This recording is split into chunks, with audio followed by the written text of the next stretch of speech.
honor the Lord with your wealth, with the first fruits of your crops. When we are giving to God, when we are donating for mission work, in fact, we are honoring ourselves.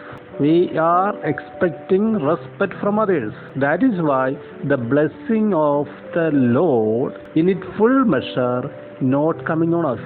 The procedure is that honor the Lord. For when we are giving, we need to be grateful to God for the opportunity, because only through Him we received the blessing, money, crops, harvest. All these are His blessings.